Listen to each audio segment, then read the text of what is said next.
I was 8 years old when my parents left me behind. They told me it would only be for a little while, just a few days, maybe a week. They said they needed time to sort things out. They smiled the kind of smiles adults wear when they are hiding something ugly behind their teeth. My mother fixed the straps on my little backpack. My father kissed the top of my head. Then they stood on my grandmother Rose's porch and told me to be good until they came back. That was the last lie they ever told me as my parents. I watched their car disappear down the street with my hand pressed against Grandma Rose's front window. I remember every second of it, the sound of the tires on the gravel, the shape of my mother's shoulders in the passenger seat, the way my father never looked back. Even now, I can still feel the cold glass against my palm, and what I remember most is not the sadness. It was the waiting, because when you are 8 years old, you do not understand abandonment. You understand waiting. You understand promises. You understand the belief that if you are patient enough and good enough and quiet enough, then the people who love you will come back for you. So every day after school, I sat by that same window and watched every car that turned onto Grandma Rose's street. Every night I listened for headlights in the driveway. Every morning I woke up believing maybe today they will remember me. Maybe today they will come back. Maybe today I will stop feeling like something disposable. But days turned into weeks turned into months, and slowly a truth began to settle over the house like dust. They were not coming back. I wish I could tell you I handled that realization with bravery. I did not. I cried into my pillow until I felt sick. I asked myself what I had done wrong. I replayed every childish mistake I had ever made. Maybe I was too loud. Maybe I was too needy. Maybe I broke too many things. Maybe I was not worth staying for. That is what abandonment does to a child. It does not just break your heart. It teaches you to put yourself on trial. And if Grandma Rose had not been there, I do not know what would have happened to me. She never let me drown in that silence. She would sit on the edge of my bed after nightmares and brush the hair back from my face and tell me the same thing over and over until I started to believe it. You are not hard to love, Emma. You never were. Some people are too broken to carry the weight of being parents. That is their failure, not yours. Grandma Rose was not soft in the way people expect grandmothers to be. She was warm but never weak, elegant but never flashy. She had this quiet strength that made every room feel steadier when she walked into it. She was the principal at a high school in town, and every student seemed to either fear her or adore her. Usually both. She drove an old Toyota. She lived in a modest house with creaky floors and flower boxes under the front windows. She wore simple pearl earrings and sensible shoes. If you had seen her in the grocery store, you would have thought she was just another disciplined older woman with excellent posture and good taste. You would never have guessed she was wealthy. I did not know it either. Not then. Back then, all I knew was that she worked hard. She woke up before sunrise. She made tea in the same chipped blue mug every morning. She read the financial pages with a pencil in her hand and circled things I did not understand. She had a tiny study lined with books and locked drawers. Sometimes she took phone calls late at night in a voice I had never heard before. Sharper, cooler, in control. Then she would come out and ask if I wanted hot chocolate, and it was like the steel disappeared all over again. Under her care, my life slowly changed shape. The waiting faded. The house became safe. She helped me with school. When I struggled with math, she hired a tutor but never once made me feel ashamed for needing help. When I became obsessed with science, she turned the dining room into a disaster zone of chemistry kits and half-built volcanoes and jars full of experiments that probably should not have been near. Food. When I won my first school science award, she pinned the certificate to the refrigerator like I had discovered a cure for something. When I won the state science fair at 13, she threw a celebration bigger than some weddings. She invited my friends. She ordered my favorite cake. She stood in the middle of the restaurant and announced to everyone that her granddaughter was going to change the world. I had never seen anyone look prouder. And for the first time in my life, I felt like I belonged to someone fully, not conditionally, Not temporarily. Fully, it became the two of us against the world. She never poisoned me against my parents. That is one of the things I admire most now. She never sat me down and filled my head with bitterness. She never had to. The truth was already heavy enough. When I asked about them, she would answer carefully. Sometimes people make choices they cannot undo. Sometimes they choose themselves over the people who need them. And sometimes the best thing you can do is stop standing at the window. It took years, but eventually I did. I stopped waiting. I stopped counting birthdays they missed. I stopped imagining some dramatic return where they would show up crying and apologizing and begging for another chance. I stopped building fantasies where I mattered enough to come back for. And once I stopped waiting, I started living. By 16, I had friends and goals and a future. I wanted to study biomedical engineering. I wanted to build things that helped people. I wanted to make Grandma proud, and I did not need anyone else. At least that is what I thought. Then came my 18th birthday. Grandma Rose insisted on making it special. She reserved a private room at her favorite restaurant. There were candles and flowers and too much food and a cake so beautiful nobody wanted to cut into it. My friends came. Some of her old colleagues came. Even a few former students came just to hug her and tell me stories about how she changed their lives. That night, she gave me a small velvet box. Inside was a delicate gold chain with a tiny key hanging from it. Not a decorative key, a real one, heavy for its size, old-fashioned, important. I asked her what it opened. She smiled in that unreadable way of hers. "This is more than jewelry, Emma. Keep it safe. You will understand when the time comes." I laughed and told her she was being mysterious on purpose.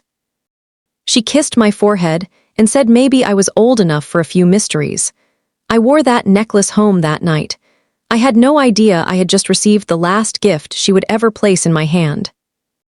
3 months later, I got a phone call in the middle of the day. Grandma had collapsed at school. Heart attack. Come quickly. I do not remember the drive to the hospital. I do not remember parking.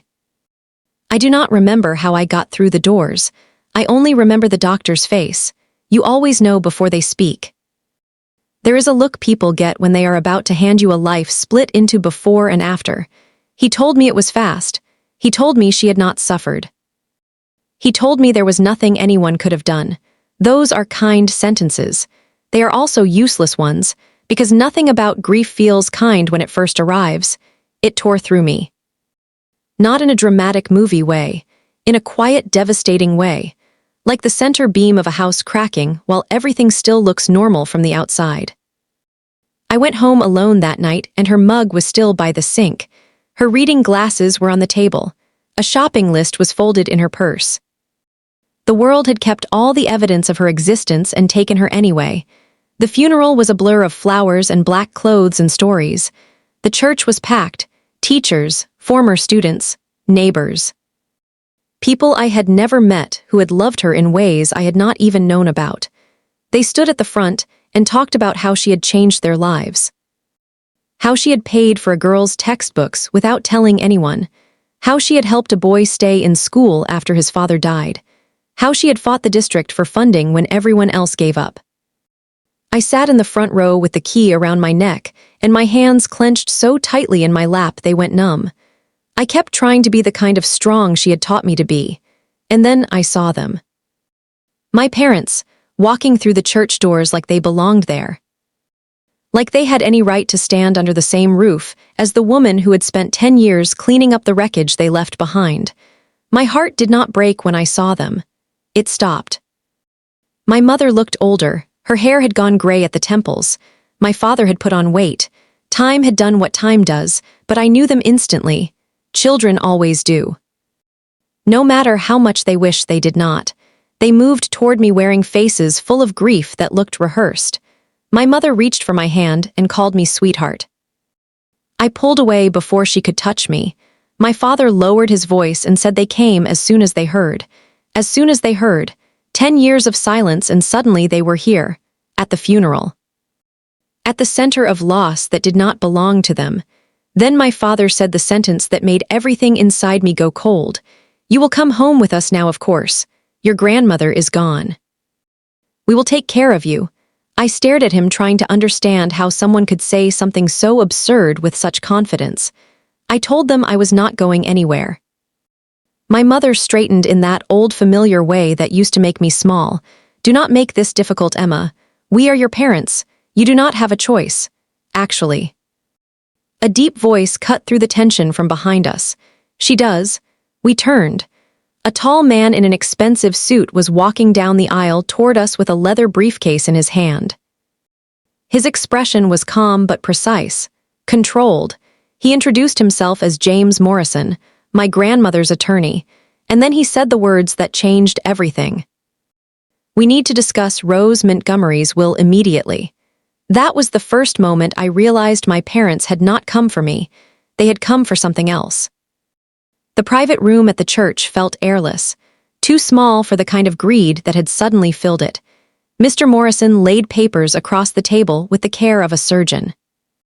My parents sat across from him, trying and failing to look composed. I sat beside the door with the key around my neck and a storm building in my chest. Before I read the will, Mr. Morrison said I need Emma to show me the necklace Rose gave her. I lifted the chain from my collar. His eyes settled on the key, and for the first time a faint smile touched his face. Good. Then he opened the document. The first lines blurred together, legal language, formal words. Nothing that felt real. Then he read one sentence and the room changed. To my beloved granddaughter Emma Grace Montgomery, I leave my entire estate, including all properties, investments, accounts, and business holdings, currently valued at approximately $47 million. Silence hit first, pure stunned silence, then chaos. My mother was the first to speak. No, not speak. Shout.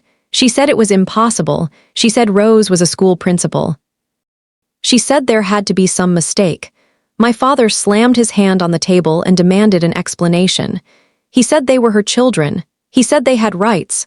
Mr. Morrison did not even flinch. He continued reading. The will stated that I was to be immediately emancipated, that a trust had been established in my name, that the key I wore opened a safety deposit box holding additional instructions, that every legal safeguard had already been arranged. My head was spinning. $47 million.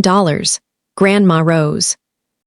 My grandmother, who drove an old Toyota and clipped coupons and fixed her own garden fence. How could both versions of her exist at once? I turned to my parents and saw the shift happen in real time. The concern vanished, the grief vanished. Whatever mask they had arrived wearing fell clean away. What was left was hunger, pure ugly hunger. My mother leaned toward me with sudden sweetness that made my skin crawl. Emma, honey, you do not understand how complicated money like this can be. Let us help you. We are family, family. The word nearly made me laugh. Where had that family been when I was 8 and crying by the window? Where had family been when Grandma held me through fevers and report cards and heartbreak and birthdays and every lonely Christmas they never bothered to call? My father tried a different tactic. We were young back then. We made mistakes, but we can fix that now. We can be together again. That was the moment something hard and clear settled inside me. They had not returned because they loved me. They had returned because the number 47 million had dragged them back like a hook in the jaw. Mr. Morrison interrupted them. You forfeited your rights a decade ago. He pulled out another document, a court filing. My grandmother had reported them for abandonment after they disappeared. They never responded. She was granted full custody. They had not been my legal guardians for years. My mother went pale. My father started arguing, threatening, blaming. But their panic sounded distant because I was no longer listening. I was staring at one thought. Grandma knew. She knew they would come. She planned for it. She planned for me. Then Mr. Morrison reached into his briefcase again and handed me a sealed envelope. This was for you alone. From Rose. I left the room with my parents still shouting behind me. My hands were shaking so badly, I almost tore the paper when I opened it. Inside was a letter in Grandma's handwriting. My dearest Emma. If you are reading this, then I am gone, and the truth has begun to unfold. I know you have just learned about our family's wealth. I also know your parents have most likely appeared at my funeral. If so, then remember this before you believe a single tear they shed. They did not leave because life became too hard. They left because I refused to keep funding the life they believed they deserved. They chose money over responsibility. Then they chose money over you. I had to stop reading. I could not breathe. I looked up at the stained glass windows, and for one wild second I wanted her to walk through the door and tell me it was not real. But she did not. So I read on. I kept our finances hidden from you because I wanted you to grow up understanding the value of effort and kindness. I did not want wealth to shape your character before you had the strength to shape it yourself. The key around your neck opens more than a safety deposit box. It opens your future. Everything is arranged. The house is yours, your education is secure. The business will be there when you are ready. But what matters most is this: you were always enough. You were always loved. And nothing your parents did can change the truth of who you are. They will try to manipulate you. Do not let them. You are stronger than you know. You are a Montgomery woman. And we do not break easily. By the time I reached the end, I was crying so hard the words blurred. Even in death, she was still protecting me, still anticipating the blow before it landed. Still standing between me and the people who had once proven exactly what they valued most. When I returned to the room, my parents fell silent. They looked at my face and must have understood something had shifted. My mother stepped forward carefully. "Emma," I raised my hand. "Leave," she blinked, "both of you." My father stood up so fast his chair scraped against the floor. "You do not get to speak to us like that." Mr. Morrison asked if he should call security. The look on my parents' faces at that moment is burned into me even now. Not grief, not guilt, humiliation, the realization that the frightened child they had left behind was gone. My mother leaned close enough for me to smell perfume and bitterness. "This is not over. You will regret this." Then they walked out. I wish I could say I felt triumphant. I did not. I felt hollow. Because sometimes the deepest betrayal is not that someone hurts you. It is that when they finally return, they prove you were right to stop hoping. That should have been the end. It was not. It was the beginning. The bank was quiet the next morning. So quiet it felt wrong that something so enormous was waiting behind such ordinary walls. Mr. Morrison met me in the lobby.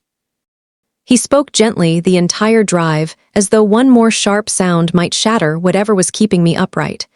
At the vault, he handed the key to the attendant. The box was brought out and placed in front of us.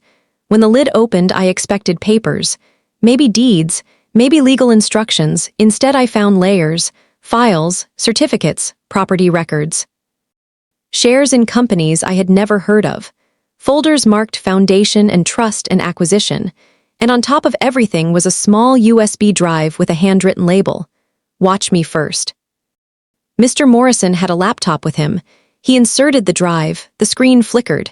Then Grandma Rose appeared, alive, smiling. For a moment I forgot she was dead. "My darling girl," she began.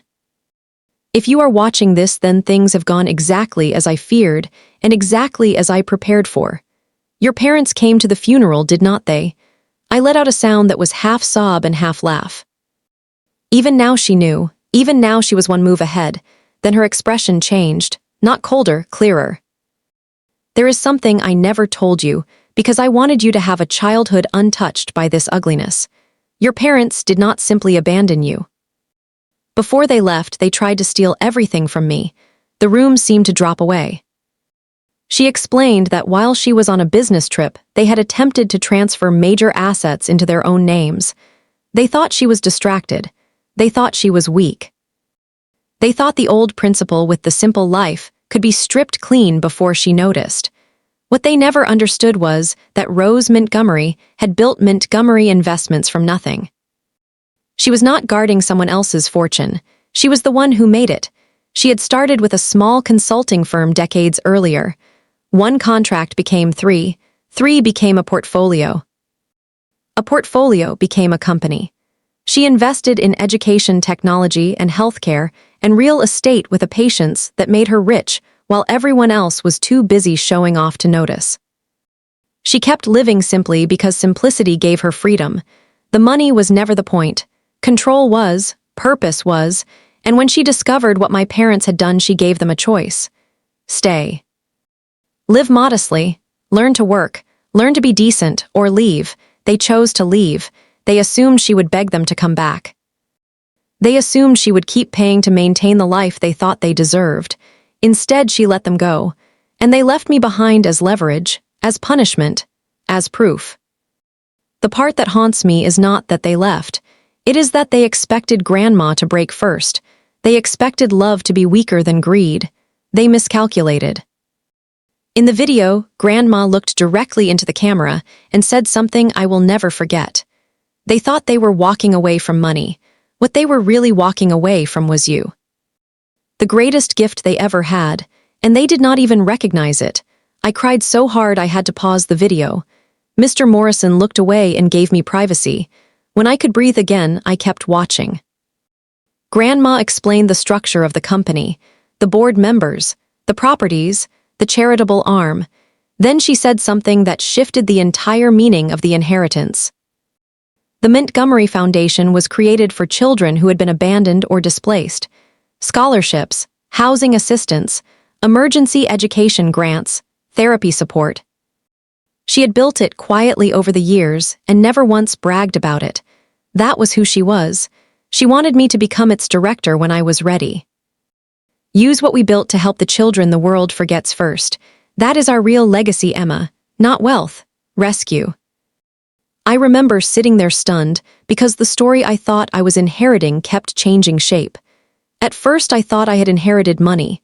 Then I realized I had inherited a battle. Then I realized I had inherited a mission. But there was one more layer I still had not seen, and when it revealed itself, it nearly destroyed me all over again. In the bottom of the box, beneath the business files and legal documents, was a slim envelope addressed in my mother's handwriting. I froze. Mr. Morrison looked surprised. He said he had not known it was there. The envelope had never been opened. My name was written on the front in a hand I recognized instantly, even after 10 years. Emma. No date, no explanation. No stamp, just my name. I stared at it for a long time before opening it. Inside was a letter, shorter than Grandma's, less careful, more frantic. It had been written the week they left me. My sweet girl, by the time you read this, I do not know what your grandmother will have told you. Your father and I cannot live under her rules anymore. She controls everything. She thinks money gives her the right to judge us. We deserve better than the life she wants for us. We had hoped to take you with us, but for now it is better if you stay there until things settle. Do not believe that we do not love you. We are doing what we have to do. One day you will understand. There were more lines after that, but I barely saw them. Because one sentence had already cut me open. We had hoped to take you with us. For now it is better if you stay there. Not because they could not care for me, because I was inconvenient. Because I complicated their escape. Because they had plans and I did not fit inside them. I read the letter 3 times hoping I had somehow misunderstood. I had not, and then I saw it. Near the bottom, a final line squeezed into the margin. Your grandmother will come around when she realizes she needs us more than we need her. There it was, no remorse, no fear. No heartbreak over leaving a child, just arrogance. They believed they would win eventually. They believed money would bend to them. They believed I would still be there waiting when it did. That night, I went home to Grandma's house and walked through each room in the dark. I touched the back of her chair. I rested my fingers on the kitchen counter, where she used to knead dough on Sundays. I sat on the floor in her study surrounded by ledgers and photographs and decades of a life I had only partly understood. Then I found one more thing, in the locked bottom drawer of her desk. Not by accident, the key necklace fit it too. Inside were journals, years of them, not daily diaries, records, observations, careful notes. And between business entries and foundation planning were pages about me. First day of school, nightmare after thunderstorm, asked if bad children get left behind. Won science fair and tried to act calm but smiled in sleep. Cried in the pantry after seeing another girl with her mother at the store. She never told me she saw that. She saw everything.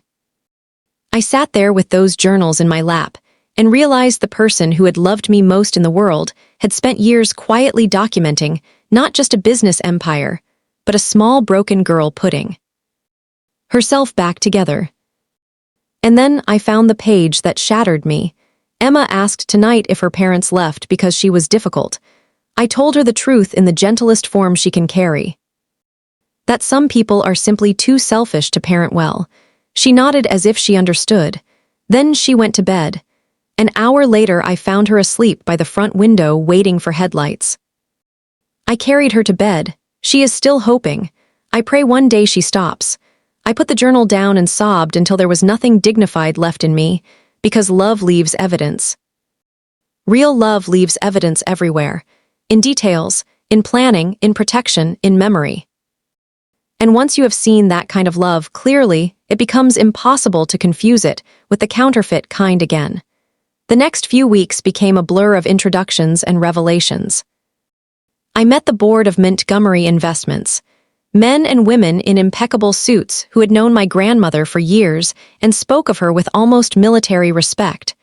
I expected skepticism. I expected them to look at me as a grieving teenager in over her head. Some of them did, at first, but most of them looked at me like they had been waiting. One board member named Evelyn told me Rose talked about you constantly. Not your grades, not your awards, your character. She said if Emma ever leads this company, then the company will be safe because she knows the cost of being powerless. That sentence stayed with me. Meeting after meeting peeled back more of the truth. Grandma had built layers of protection around me long before her death. My college tuition was set aside. The house had been placed in my name. A management structure existed, so I would not be forced into decisions before I was ready. The foundation had a director who would remain until I chose to step in. Every fear I had not even found words for had already been answered by her planning. But even as one world opened, another threat kept pressing at the edges. My parents were not gone. They contested the will, they hired lawyers, they questioned Grandma's mental state, they claimed manipulation, undue influence, fraud. Every accusation they made was really confession in disguise. They accused others of exactly what they had come to do. Mr. Morrison told me not to worry because the legal structure was airtight. I tried not to, but fear does not care how strong the paperwork is. Fear remembers history. Fear remembers being small. Fear remembers adults making decisions over your head. One evening after a long meeting, I came home and found a car parked across the street. Dark windows, engine running. It stayed there for 10 minutes, then drove away. The next morning there was a bouquet on the porch with no note, white lilies, my grandmother's funeral flower. I threw them in the trash, then came the phone call, unknown number. I almost did not answer. It was my mother. Her voice was soft, too soft. The way people speak when they are trying to slip a knife between your ribs without waking the room. She said she wanted to talk, just talk. No lawyers, no fighting, mother and daughter. I told her I had nothing to say. Then she said something that made my blood run cold. There are things you do not know about your grandmother. I almost hung up. Almost, but she kept going. She said Rose had lied to me, controlled me, turned me against them. She said if I met with her alone, she could tell me the truth about why they left. The truth. That word is bait when you have spent your whole life circling questions nobody answered. Against my better judgment, I agreed to meet in a public place. One cafe, daytime, 30 minutes. That was all. I told Mr. Morrison. He hated the idea but did not stop me. Maybe because even he understood there are some ghosts you have to face directly if you ever want them to stop walking through your house at night. The cafe was crowded enough to feel safe. My mother arrived alone. She looked polished in a way that felt deliberate, like she had dressed for persuasion. She smiled when she saw me, but it did not reach her eyes. For a moment, neither of us spoke. Then she reached across the table as if we were about to repair 10 years with a gesture. I did not move. She sighed and said I had your age when I first realized my mother would always choose control over love. I nearly laughed. Even then, she could not sit down without making herself the injured one. She told me Rose had monitored their spending, criticized their friends, refused to support the life they wanted. She said your father had business ideas and my mother shut him down. She said they only left because they had to escape a toxic environment. And then she leaned in and gave me the reveal she thought would break my loyalty. Your grandmother paid people to watch you after we left. She documented everything. She turned your life into a project. She did not love you, Emma. She managed you. For one terrible second, the words hit somewhere vulnerable. Because yes, Grandma had documented everything. I had seen the journals. I had seen the plans. I had seen the control. My mother watched my face and mistook pain for success. Then she smiled. That was her mistake, because the more she spoke, the more obvious it became. She did not know the difference between surveillance and care. She did not know the difference between power used to protect and power used to manipulate. She thought any attention not centered on self-interest had to be strategy. That was how small her world was. I asked one question. If you loved me then, why did you not call? She blinked. I repeated it. Not why did you leave? Why did you not call? No birthdays, no holidays, no letters. No one stopped you from dialing a phone. For the first time, she had no polished answer. She blamed shame, distance, pride, circumstances, everything except the truth. The truth was that remembering me required love and convenience had always been easier. Then she reached into her bag and slid a photograph across the table. It was me, at 12, walking home from school, taken from a distance. I looked up so fast my chair scraped. Where did you get this? My mother said your father kept tabs on you, just in case, just in case. Those 3 words hit like ice water. Just in case of what? In case Grandma died. In case the money became accessible. In case I became useful. I stood up. The cafe noise rushed back around us. My mother looked suddenly alarmed. Emma, wait. You need to understand. No, I said. For the first time, I do understand. I walked out shaking. Not because I still wanted her approval, because I finally understood the depth of what I had escaped without knowing it. They had not forgotten me. They had archived me. Like an asset they might one day reclaim. I thought that meeting would give me closure. Instead, it opened a darker door. When I told Mr. Morrison about the photograph, his face changed. He asked to see it immediately. On the back was a small stamp from a private investigator firm. He recognized the name. It had once been used by a former business associate of my father, a man connected to a failed venture that collapsed after allegations of financial fraud. Suddenly, this was bigger than family. Or maybe it had always been bigger and I was only now seeing the full shape of it.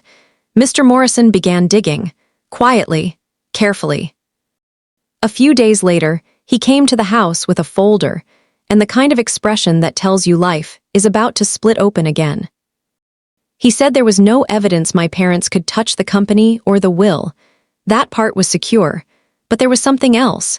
Years earlier, my father had taken out debts under shell businesses. Large ones. Some of those ventures had been pitched to investors using the implied backing of Montgomery family money. Money he did not control. Money he expected to control soon. When Grandma cut him off, the scheme collapsed. Creditors lost money. People got angry. And according to records, my father had spent the last decade drifting from state to state, staying just ahead of the consequences. That alone was ugly. Then Mr. Morrison said something worse. One of those creditors had recently resurfaced, and based on phone records and financial contacts, it looked like my father had reached out after Grandma's death. Meaning he thought the inheritance could solve old problems, meaning he might be desperate, meaning we needed to increase security. That night I did not sleep. I sat in Grandma's study with the house alarm armed and every light on, and the old Toyota visible through the front window. I thought about fear and how it changes form through your life. At 8, I feared being forgotten. At 18, I feared being claimed. Somewhere just before dawn, I must have drifted off because I woke to pounding on the front door. Hard, urgent, violent. Security was already outside by the time I reached the hallway. Through the window, I saw my father on the porch, Alone, disheveled, pale, he looked nothing like the man from the funeral. Whatever mask he had been wearing was gone. He was desperate now. Raw, he shouted my name through the door. He said he needed 5 minutes. He said it was about my safety. He said people were coming. I should have stayed upstairs. I know that. But some part of me still needed to see with my own eyes what desperation had made of him. I opened the inner door but kept the storm door locked. Security stood nearby. My father pressed both hands against the glass. Emma, listened to me. I made mistakes, more than mistakes, but you are in danger. He said some people believed he had access to the inheritance. He said, when it became clear he did not, they turned on him. He said if they thought the money was now under my control, they might come after me. I asked why I should believe anything he said. His face crumpled in a way I had never seen before. Because for once lying does not help me, I wanted to hate that line. Instead, I hated that a small part of me believed it. Then he said the words I had been waiting half my life to hear. I am sorry. Not I am sorry about the misunderstanding. Not I am sorry you were hurt. I am sorry I left you. I am sorry I chose myself. I am sorry I kept choosing myself even after. There it was, too late. Years too late, but real enough that it landed. My eyes filled before I could stop them. He started crying too, not beautifully, not nobly, just ugly human tears on a porch before sunrise. He told me he had thought leaving was temporary. Then shame took over, then debt, then failure. Each year that passed made coming back harder. Each bad decision required another lie to cover it.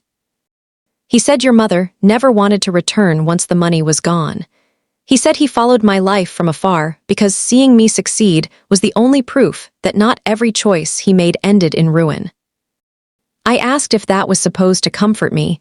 He closed his eyes. No, it is the truth, and I know the truth is pathetic. He reached into his coat slowly and held up an envelope. Inside was a list of names and numbers, contacts, people he said might come looking for payment. He pushed it through the mail slot. Then he looked at me with a face so wrecked I barely recognized him. There is one more thing he said. Your mother does not know I came here. She thinks if she can get close enough to you she can still fix this. Do not trust her. Then he stepped back. Security moved closer. I thought he would beg to come inside. He did not. He just nodded once. A strange, broken gesture almost like respect.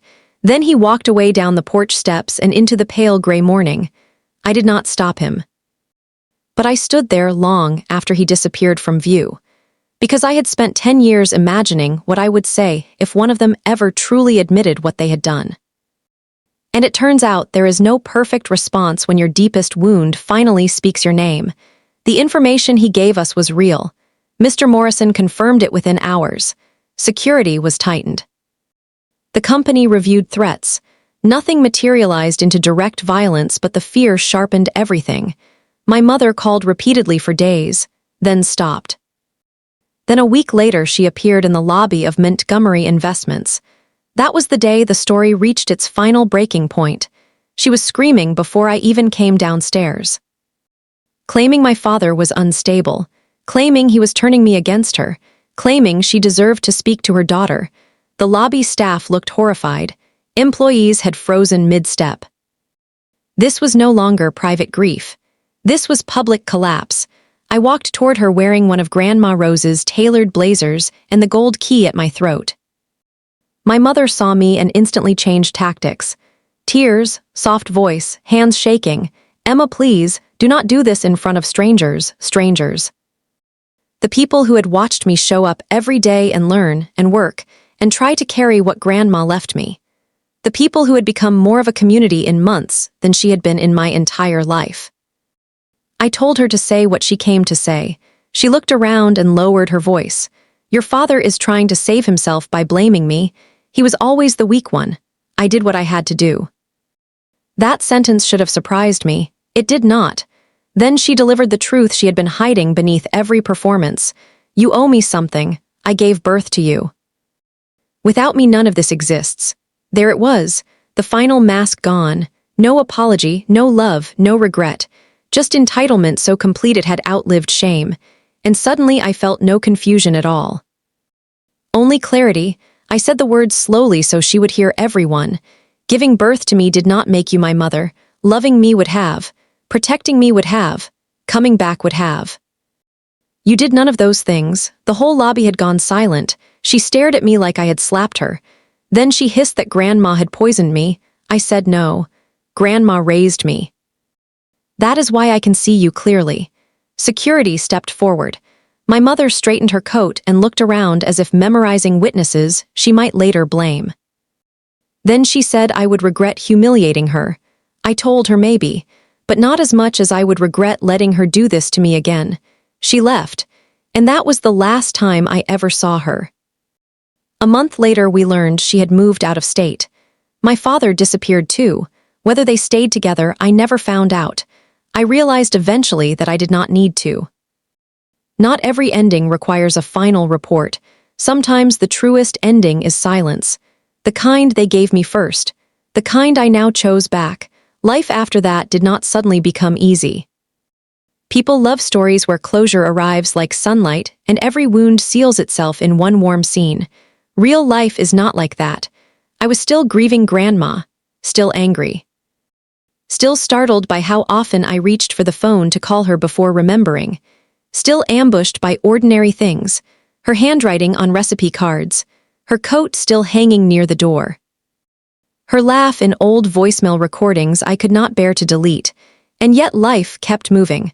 I started college with the support she had built for me. I spent more time at the foundation.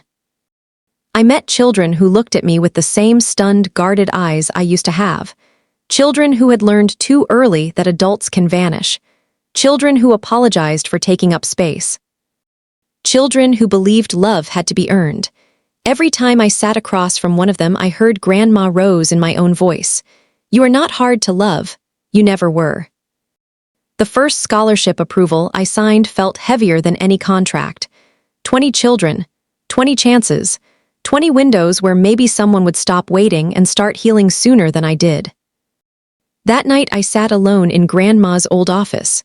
My office now, the old Toyota still in the garage, her photograph on the wall catching the late afternoon light. I looked around at the company she built, the mission she left me, the protection she wrapped around me even after death, and I understood something that still makes me emotional when I say it. She did not just save my life once. She saved it in stages, first when she took me in, then when she taught me I was not broken, then when she showed me that wealth without character is rot. Then when she prepared a future I was too young to imagine for myself. And finally, when she left behind enough truth that I would never again confuse blood with love. That was her final gift. Not money, sight, the ability to see clearly. Today the house still creaks in all the same places. Her blue mug still sits in the cabinet, though I cannot bring myself to use it. The Toyota still runs, though everyone tells me I should replace it. I never will. Because every time I drive it, I remember the woman who could have surrounded herself with luxury and chose, instead, to surround herself with purpose. I wear her blazer to important meetings sometimes. The older board members smile when they see it. They tell me I stand like her when I am about to disagree with someone. I take that as the highest compliment. And on the hardest nights, when grief returns sharp as broken glass, I sit by the same front window where I once waited for headlights. Only now, I do not wait for people who left. I sit there and think about the woman who stayed. That is the difference between the family you are born into and the family that saves you. One shares your blood, the other builds your future. For years, I thought the most important day of my life was the day my parents abandoned me, because everything hurt after that. Then I thought it was the day Grandma died, because everything changed after that. But I know better now. The most important day of my life was the day I finally understood that being left behind was not proof I was worthless. It was proof that some people will drop treasure because they do not know how to recognize it. My parents lost me long before I ever rejected them. They lost me when they chose comfort over responsibility. They lost me when they let birthday after birthday pass in silence. They lost me when they walked into a funeral smelling money where I smelled grief. And they lost me forever when they mistook love for leverage. But Grandma Rose never lost me, not once. She found me in pieces and loved me so steadily that I became whole in places I thought would stay broken forever. If you have ever been abandoned, if you have ever sat by a window hoping someone would come back and prove your pain wrong, if you have ever asked what was wrong with you when the real question was what was wrong with them, hear me. There was never anything wrong with you. People who fail to love you correctly will often train you to blame yourself for their failure. Do not carry that. It was never yours. I carry a key around my neck, now not because of the money it opened, but because of what it means. It reminds me that some doors open only after heartbreak. Some truths arrive late. Some inheritances are not cash or property or power. Some inheritances are courage, discernment, purpose, and the unshakable knowledge that love is something you prove, not something you claim. So if you are listening to this and there is someone in your life who stayed, someone who chose you when they did not have to, someone who protected you, raised you, believed in you, call them. Thank them. Do not wait for a funeral to say what matters. And if you do not have that person, then let this be the reminder that you can become that person for someone else. That is how broken things stop repeating. That is how legacies change. That is how love outlives greed. And if this story hit you anywhere deep, if it reminded you of your own scars or your own strength, tell me in the comments. I read them, I care about them, and I want to know what part stayed with you. If you believe more people need stories like this, stories about betrayal and survival and the kind of love that saves lives, hit like so this reaches someone who needs it tonight. And if you want more storytelling that pulls you in and does not let go until the very end, then subscribe right now and turn on notifications. Because the next story might be the one that finds you exactly when you need it most. And if you are still here with me after all of this, thank you, really, thank you for staying. Because sometimes staying is the most powerful thing a person can do.